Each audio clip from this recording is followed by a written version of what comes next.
Recovery is possible. Recovery is possible. Recovery is possible. Recovery is possible. Recovery is possible. Recovery dialogues and sober stories.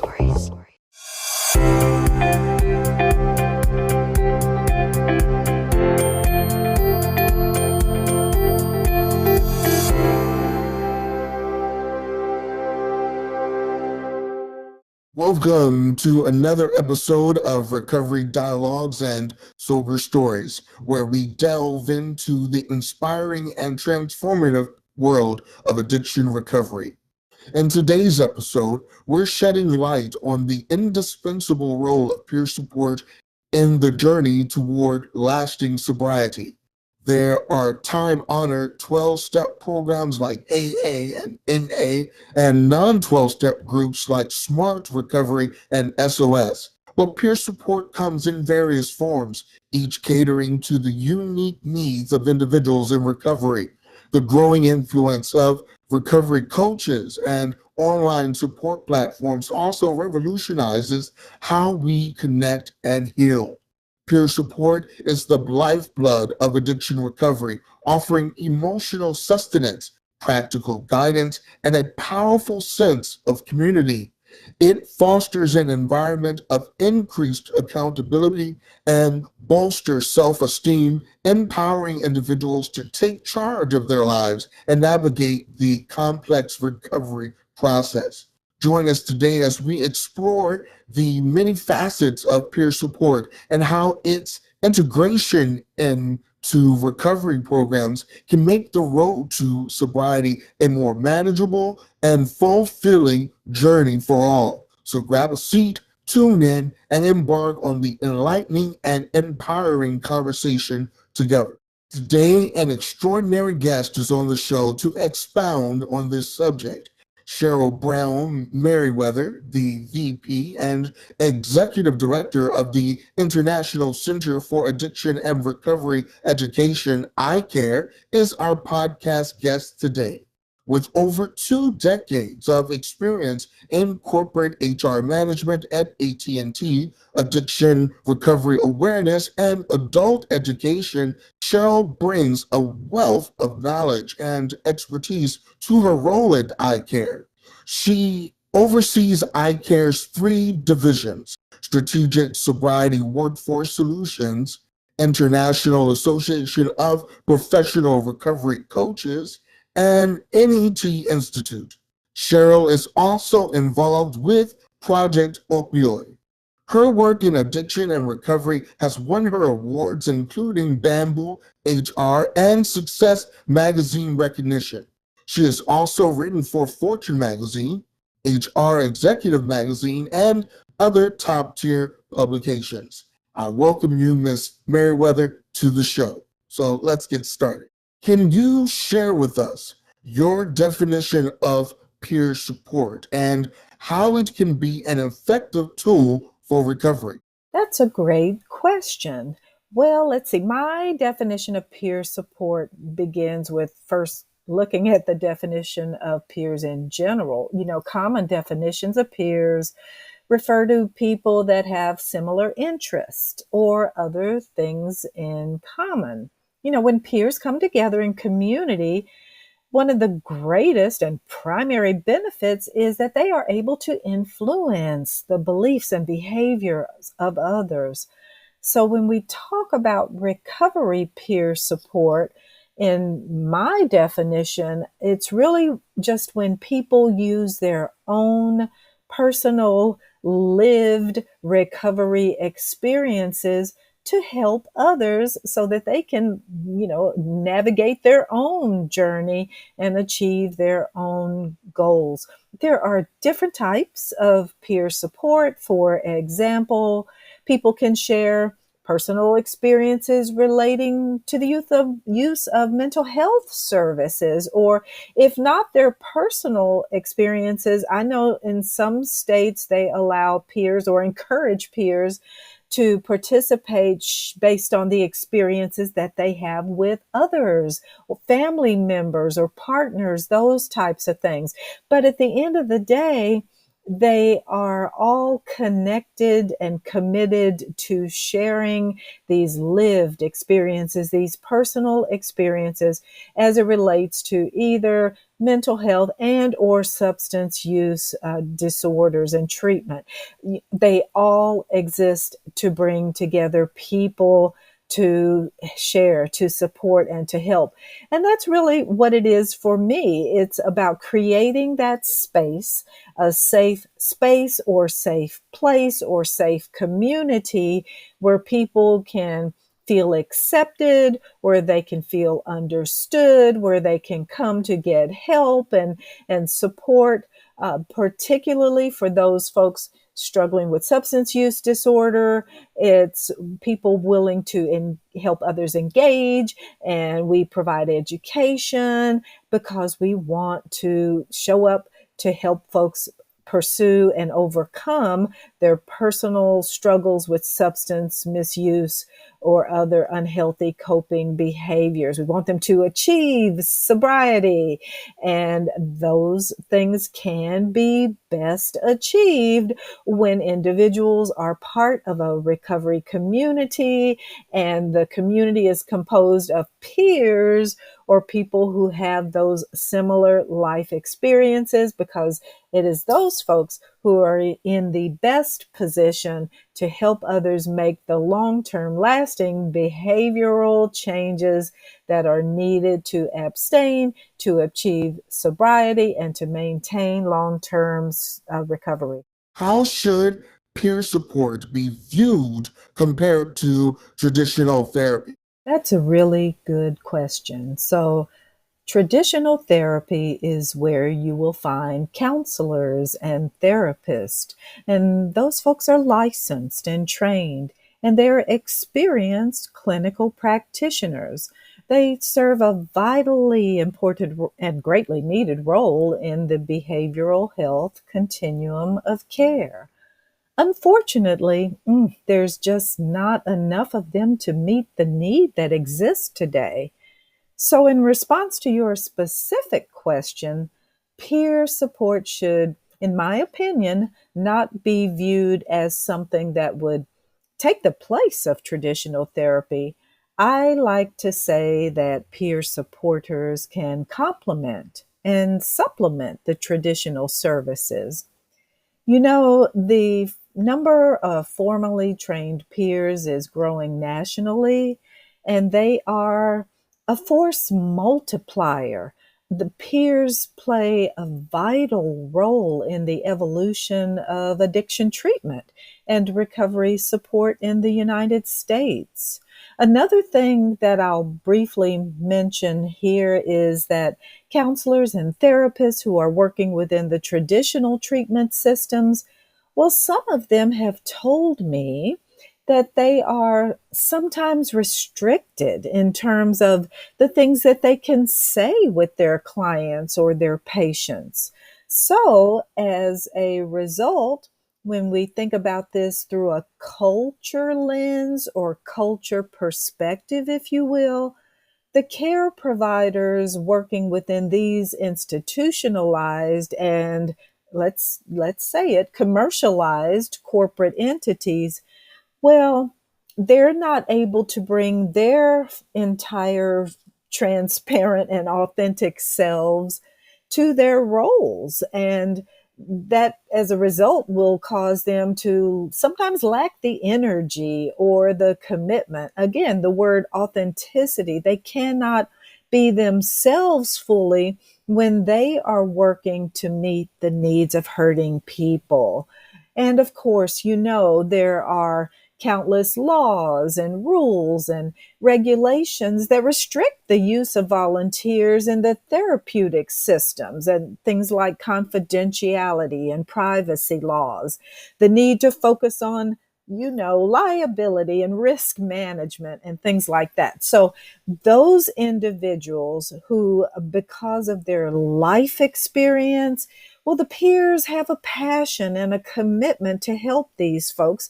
Again, some of them have personally navigated through those systems of care and have worked with clinical professionals, so they understand the barriers and the trade-offs, right? So they understand that those folks are sometimes simply barred from helping at a level that people really need. And that's where the peers themselves can step up and step in and again, complement and supplement what exists within the traditional treatment systems. The peers themselves exist as living proof of the reality and transformative power of long-term recovery. And the peers possess firsthand knowledge. Again, they've been there, so they know how to navigate those systems. And they are just there to help others connect with the peer groups, connect with and access the services, and they know what exists within the recovery oriented systems of care within the local community. And that's how the two groups can work together to make a difference in the lives of hurting people. What are some benefits of peer support and how does it enhance recovery? That's a good question. Let's see. Let's start with the basic. First and foremost, peers are able to influence an individual's choices and consequently their associated behaviors as it relates to their use of drugs or alcohol, both in terms of the amount and the frequency of substance misuse on the way while they're on their way to achieving and maintaining their sobriety. So that's the first thing. Of course, we want to help an individual be intentional and mindful and aware of what they're doing so that we can support them and help them to decrease the frequency and an amount of use of a substance. And we also, as peer supporters, are able to help individuals stick with their treatment plan. They just really need help to do that. It's one thing to say to an individual, go and do this, but it's a totally different thing when you're able to walk with someone while they are on their way to doing what is necessary to fulfill the obligation or meet the requirements of the treatment plan. So that is a very important part of what we do also, and that will help the individual be more likely to be successful in sticking with the plan and being able to successfully achieve their goals. The other thing, we individuals can learn from the peers. They do that as on an individual one-on-one level. We call it peers. Others may call it a sponsor. Others do this as part of a group. But whether it's individual, one-on-one, or part of a group, it is incredibly effective in helping the individual achieve and maintain their long-term sobriety. Over time, folks working with the peers learn to respect and appreciate them for what they have accomplished, which means that I, as an individual, can learn from those folks because doggone it, they've been in my shoes and they are a little further along in their own journey than I am. But seeing them that they have accomplished what I hope and desire to accomplish, well, that serves to instill within me a genuine sense of hope. So the peers are someone who can help someone like me, as viewed through the eyes of someone just learning to connect with the peer. They see the peer as someone who they can count on to help them accomplish their sobriety goal. And that person then becomes a friend, right? It's interesting. The U.S. Surgeon General recently published a report about the dangers of isolation. And we know that addiction can be extremely isolating. So the relationship between the peers, well, it helps to establish long-term and even lifelong friendships, because in these relationships, people are transparent and they are vulnerable and they demonstrate genuine empathy. And in many cases, will be willing to make sacrifices for peers that others within their circle of influence perhaps will not do. And I think lastly and most importantly, peers know how to hold individuals accountable for their actions. And we're able to do that in ways that folks often don't get from other forms of treatment. You know, a counselor or a therapist can say, go do, but they're not always able to follow up and hold the individual accountable, at least not in real time, and provide the support that is needed to help hold the individual accountable as they're sometimes facing difficult choices. So, peer support in addiction recovery is unique in that regard because the peers are able, with permission, and that we have an agreement right among the participants in this agreement to that it's okay for us to provide a form of peer pressure that is understood that it's solely focused on helping the individual abstain from substances. So therefore, we are working together as a team to help the individual achieve their personal sobriety goals. That's what makes it so effective and so powerful. How can peer support help individuals struggling to connect with others or lacking a solid support system?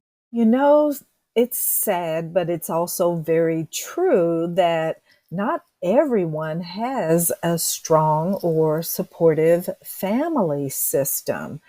Addictive patterns of behavior strains and often destroys close personal relationships over time.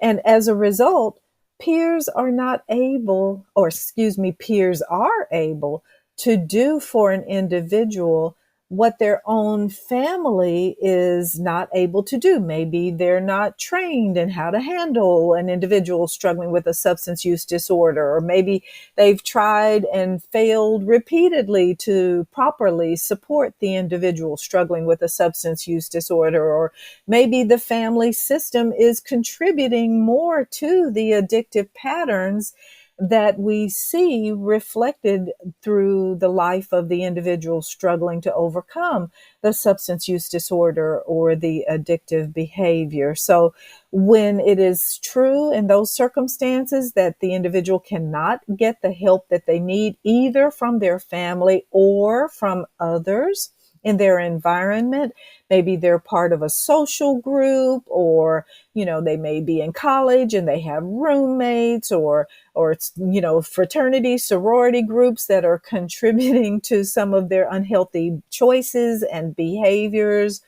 Well, if the individual is able to connect with a recovery community to assist them, the peers that have been trained and are qualified and knowledgeable and experienced, well, these are the folks that can step in and step up and are willing to help the individual get on the right path. The peers are sincerely motivated by wanting to help the individual, again, achieve and sustain long-term recovery.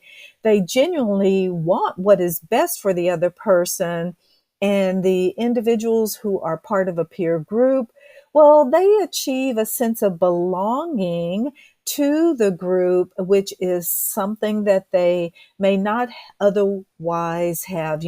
As humans, we just sometimes need help to find our place in the world and to figure out what is our purpose, our unique purpose for being. In many cultures, this foundation is established within a family unit, but when a person lacks the family unit or other close community systems, then being a part of a peer recovery group can help with that. In the peer community, again, we talked about it before, people openly share their stories of resilience, and these are truly inspiring. This allows people to see themselves in the stories of others, which is why I encourage folks to share their story.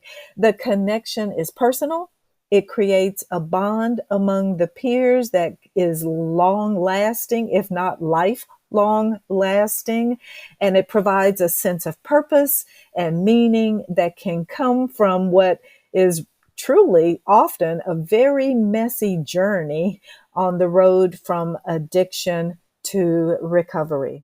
Can you share practical ways to build community and connection within a peer support group? The key word here in your question is practical. Can I think of some practical ways to build community and connection within the peer support group? In the work that I do, I talk a lot about psychological safety. Now, you may think or some folks may think that's a clinical term. What the heck is psychological safety? But above all else, it just refers to creating a safe place or a safe space, if you will, where people can feel safe psychologically, emotionally. The people that are here in this space with me accept me. I am not afraid to open up and be transparent. Those are the things that we're talking about when we reference the term psychological safety. We need to create that. It allows people to, show up and open up and be willing to share without fear or fear of consequence, negative consequences. So to help with that in a practical sense, some peers and peer group leaders will go out of their way to establish ground rules early in the relationship, whether, again, the relationship is between individuals or among individuals who are participating as part of a group or a recovery community. So how do we do that?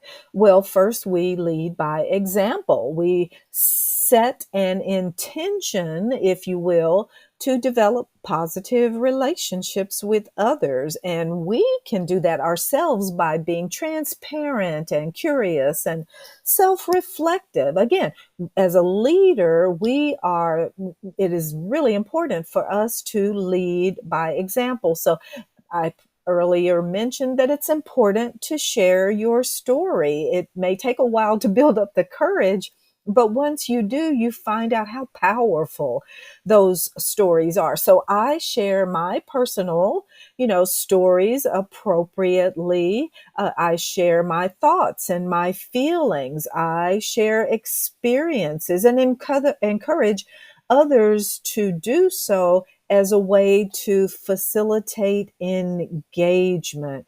It's about, through the communication, showing that we respect one another. We are also able to protect and guard boundaries. If an individual says, I don't want to go there, I don't want to talk about that. Well, in that time, in that season, we need to respect that. There may be another time when an individual is ready to open up and share about that. So again, that's how we build trust.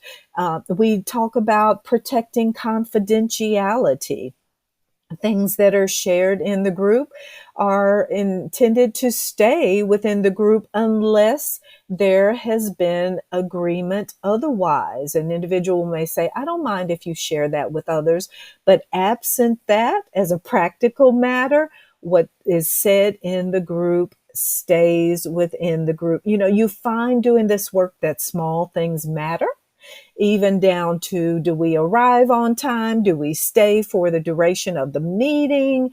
And if you're not going to be there, do you know who to call or contact to say, hey, something's come up, I'm not going to be able to make it? Those things may seem small and insignificant, but when you're forming a group, you want to be able to trust that people respect the practical things that the group has established as a way to do the business that they do. By doing so, we create the foundation of trust. And as I think all of us know, if we've been in a relationship where trust was violated, it causes sometimes irreversible and permanent harm in terms of relationships. So, as a practical matter, we are intentional. We focus on doing the work that we need to do to create and respect trust and boundaries and those types of things to protect from violations and hold people accountable if they do those things, if they do violate those things that we have agreed to honor collectively. And those are, again, little things, but little things matter, particularly in the early stages of a relationship, because if we do those things well, then we will be able to build upon them and move forward and do the hard work that is really essential to helping individuals achieve their long-term sobriety and recovery goals. How do you approach facilitating a peer support group? Well, good question. How do you approach facilitating a peer support group? Well, first and foremost, I think all others who do this type of work realize that this is a very serious responsibility, one which should not be taken lightly or undertaken lightly, if you will.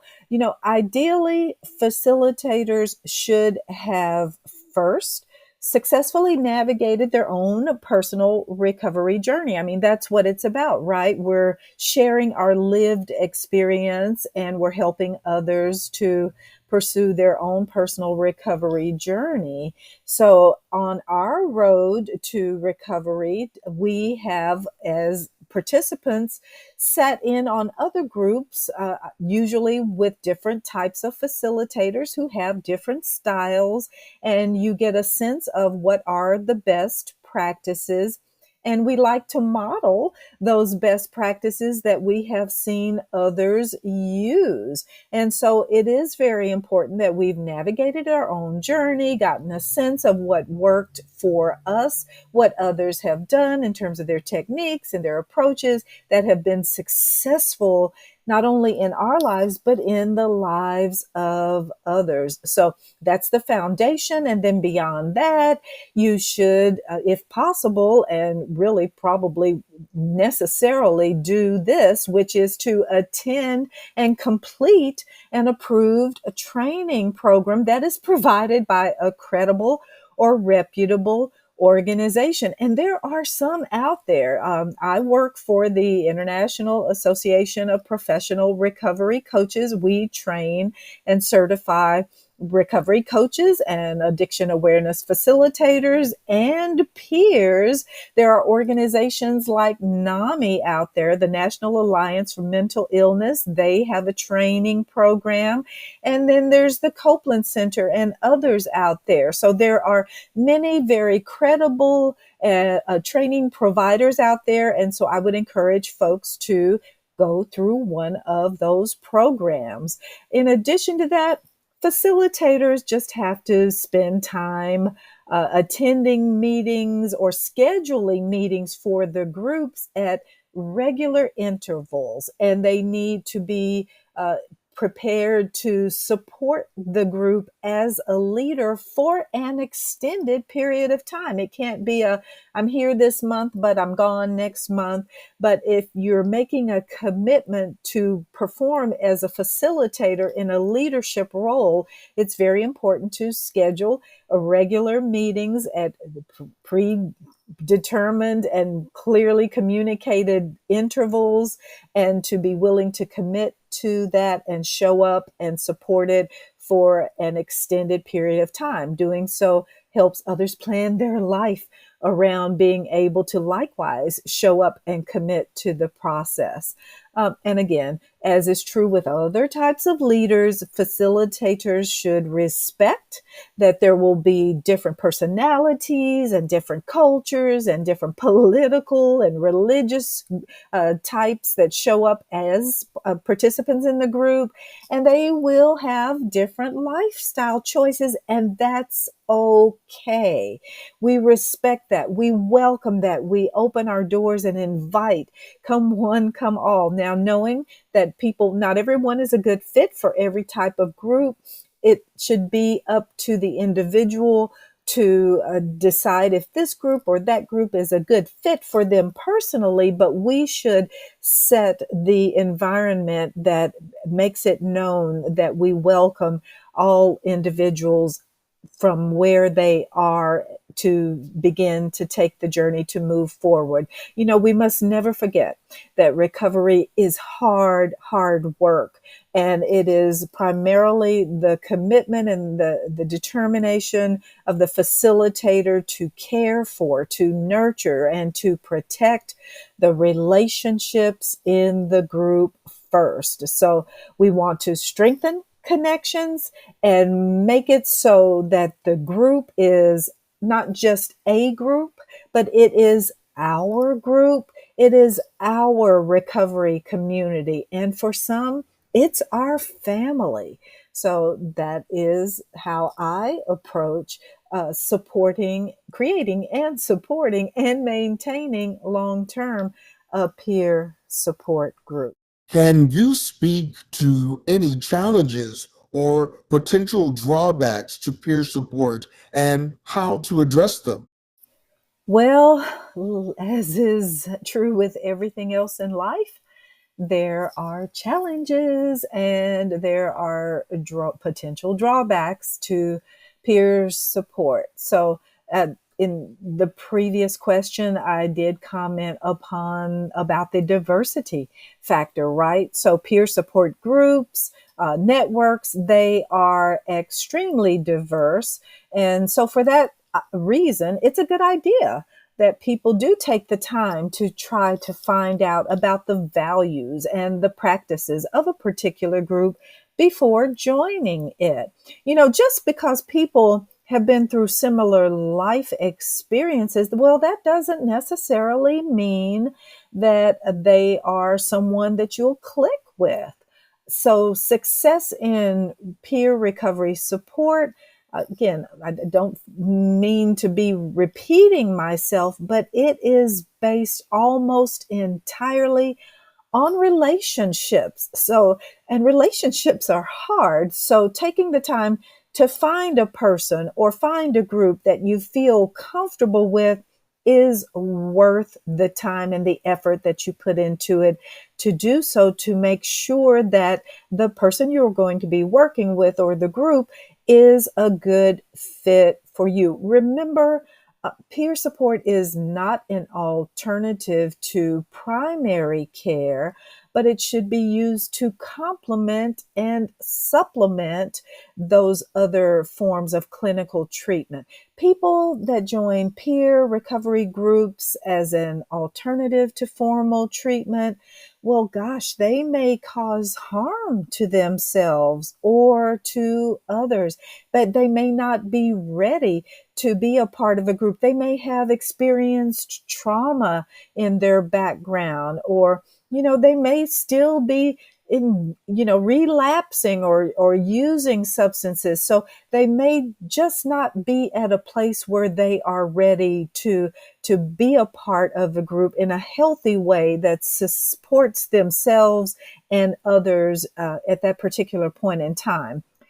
It is not uncommon for individuals to get triggered from some of the experiences or some of the things that are shared among the individuals who are a part of the group. And they may therefore either need to withdraw themselves, or unfortunately, sometimes it does become necessary for an individual to be asked to withdraw from the group for a season and go and seek more individualized or formal treatment services.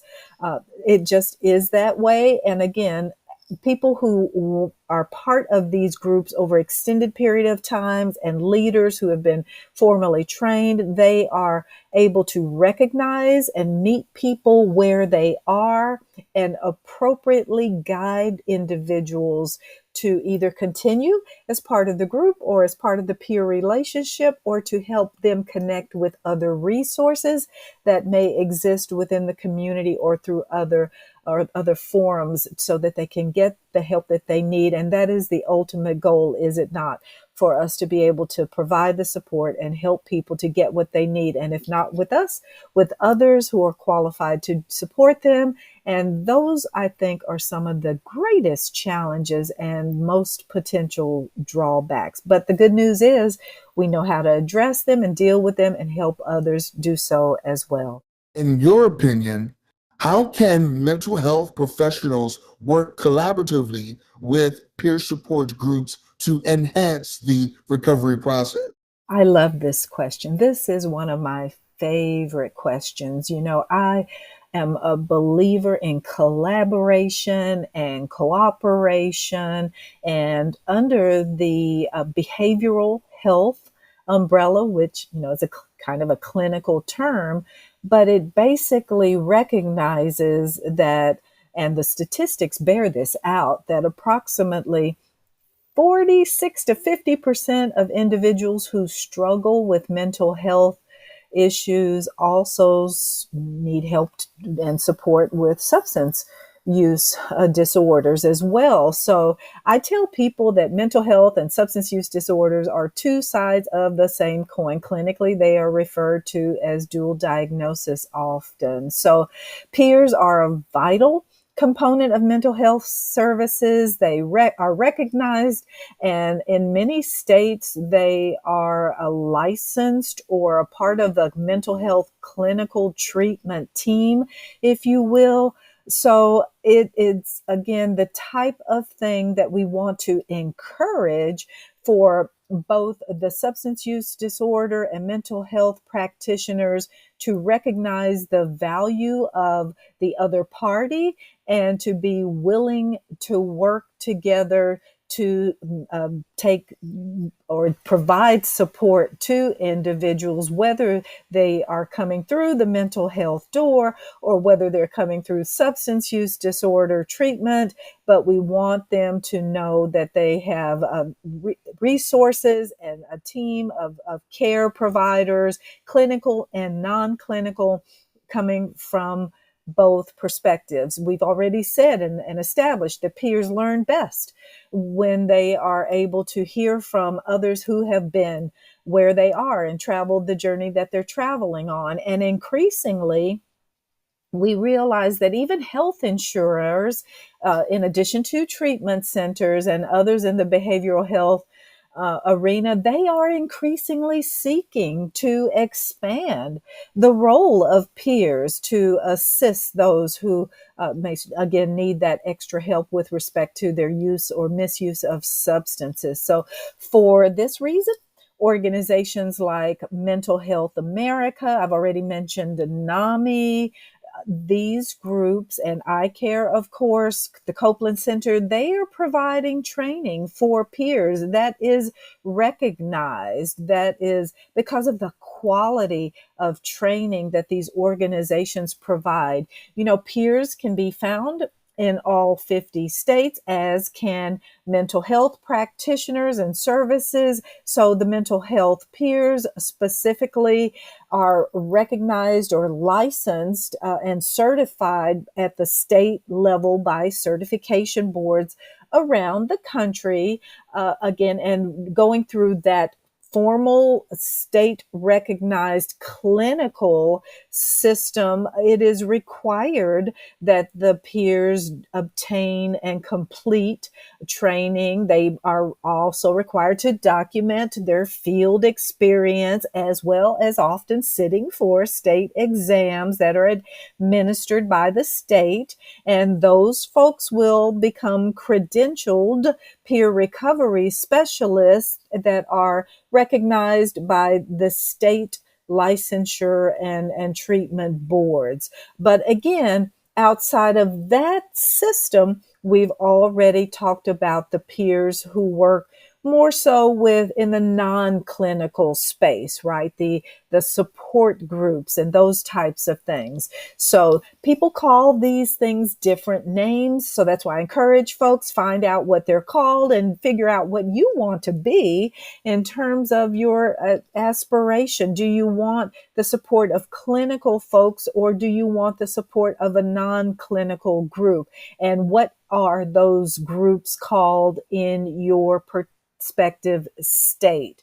So some call them peer specialists, some call them recovery support specialists, some call them recovery coaches, but regardless of the title, they all model recovery, they all share their knowledge and support individuals to obtain, and the key word here is to maintain, long-term sobriety and recovery in such a way. And it's been so successful that now there is this body of evidence-based, practical, and clinical documentation that supports and now encourages the expansion of this rapidly growing field. Peer supporters are found now in hospitals. They work with veterans and other marginalized or at-risk populations. They work in faith communities, community-based nonprofit organizations. They can be found in prisons. They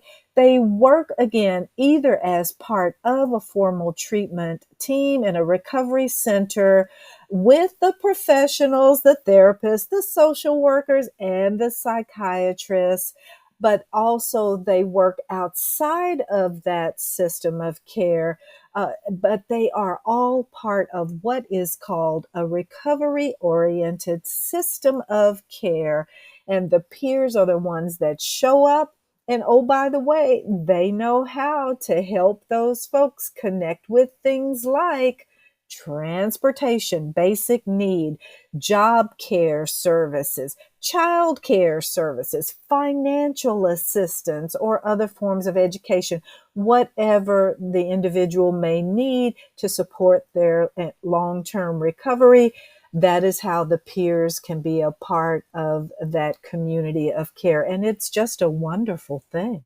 And finally, what advice would you give to individuals who may be hesitant to try peer support as a part of their recovery? Well, let's see. Advice, a takeaway, I guess it would be just try it. Don't be afraid to try, and it's okay to shop around. In other words, and I've mentioned this before, people should visit different groups to see which group is going to be the best fit for them. You see a group of people is just that. It begins as a collection of individuals. And because it's a collection of individuals, the culture of each group will be different. The personality of each group will be different for that reason. And of course, we know peer groups are organized by every type of classification you can imagine. There are groups that organize based upon the subject or the substance, if you will, or the addictive behavior. There are groups for just alcohol. There are groups for women with alcohol. There are groups for behavioral addictions like pornography or gambling or food addiction, if you will. There are groups for families of individuals who struggle with a particular substance or addictive behavior. They are organized by gender, by faith or belief system. They are organized by occupation. There's collegiate recovery groups. There's groups within the legal professional, within the medical profession. There are groups organized by age. There's so many. There is something out there for everyone. Some meet live now that, the pandemic is largely behind us. Some meet only online. So I encourage people, just shop around. Give a group a try. If you feel like it's not the right group for you at this particular time, keep it moving. Look around for another one. Ask for recommendations from people that you trust or that you know, but that know you. They may be able to help guide you and recommend something that would be a good fit for you. And so lastly, it's just trust the process. Recovery takes time. It is hard. It is not easy. It is not pretty. It is painful.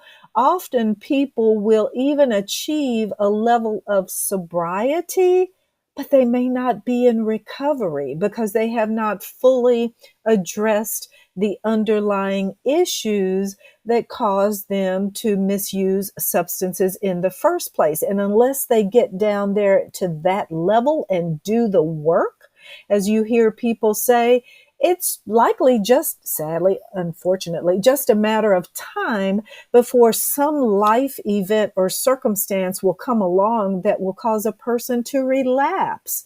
So it's important to take the time, invest in yourself and your future, and be willing to do the work. And that means you may have to commit to taking the time, shopping around, trying different things. But know that at the end of the day, people are there and willing to help you and to support you. So if you take 2 steps forward and if you relapse and fall 1 step back, don't be afraid to reach out and ask for help. Drowning people, if you throw them a buoy or a life preserver, they're often and almost always willing to reach out and grab it.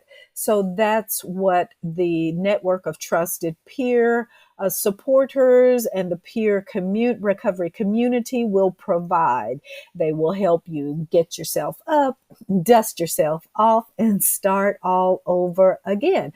And the outcomes and the rewards are so worth it. There are more than 24 million people in this country who self-identify as being in recovery, and the peers are there to help that number continue to grow. Thank you, Ms. Merriwether, for your time, insights, and expertise. As we conclude this inspiring episode of Recovery Dialogues and Sober Stories, we hope you've better understood peer support's vital role in addiction recovery, whether through 12-step programs, non-12-step programs, recovery coaches, or online support networks. Connecting with others on a similar journey can make the path toward sobriety more manageable and fulfilling. I encourage anyone willing to seek out and engage with peer support networks for continued work to achieve sustainable recovery. Remember, you are not alone. There is a community of empathetic and understanding individuals, making growing, healing, and thriving all the more possible. Before we sign off, we'd like to extend a heartfelt thank you to our sponsor, Wish Recovery. Wish Recovery is a luxury dual diagnosis treatment center that provides the highest level of care and support for individuals grappling with addiction and co-occurring mental health disorders. Their compassionate team of experts is committed to helping clients discover a renewed sense of purpose and a brighter future. To learn more about their comprehensive treatment programs, visit their website at wishrehab.com. Thank you for joining us for this Recovery Dialogues and Sober Stories episode. If you enjoyed our discussion and found value in the insights shared, please consider subscribing to our podcast and sharing it with others who may benefit from hearing these powerful stories of hope and healing. Until next time, thank you.